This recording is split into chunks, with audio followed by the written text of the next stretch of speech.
Every plumber has had that 3 in the morning phone call where someone's bathroom looks like a scene from Titanic and they need help right now.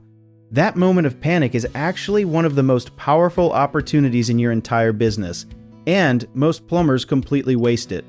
Here's the thing about emergency calls: the customer is scared, stressed, and 100% focused on whoever shows up to save them. You walk in calm, confident, and competent, and you instantly become their hero, which means their brain is already hardwired to trust you more than any normal service call would ever allow. But here's where a lot of plumbers fumble the bag. They fix the problem, hand over the invoice, and disappear like a one-hit wonder. The customer is relieved, you're on to the next call, and absolutely zero relationship was built, just a transaction that could have been done by literally anyone with a wrench. The secret sauce is what you do in the first 5 minutes after the crisis is resolved. While the customer is still feeling that giant wave of relief wash over them, that is your window to have a real human conversation. Not a sales pitch, just genuine talk about their home. Think about how a good doctor works. They don't just treat the symptom and bounce. They say something like, "While I was in there, I noticed this other thing you might want to keep an eye on."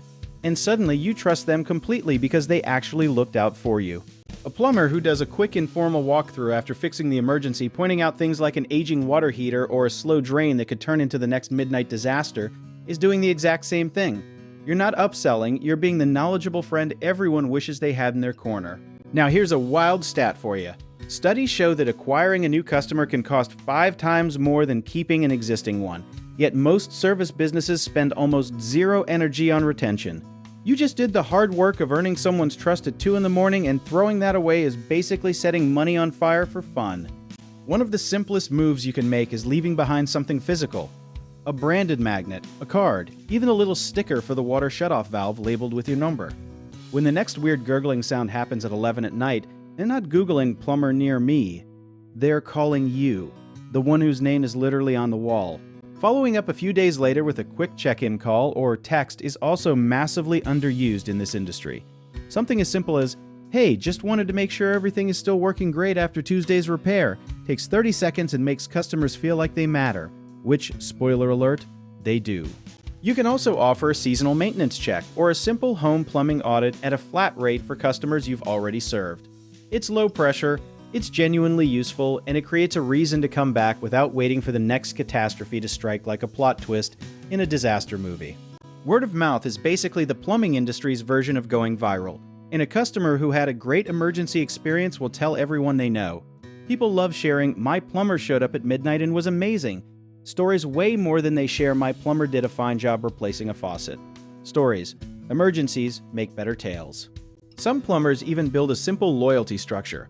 Nothing fancy, just something like a discounted annual inspection for repeat customers or a referral reward.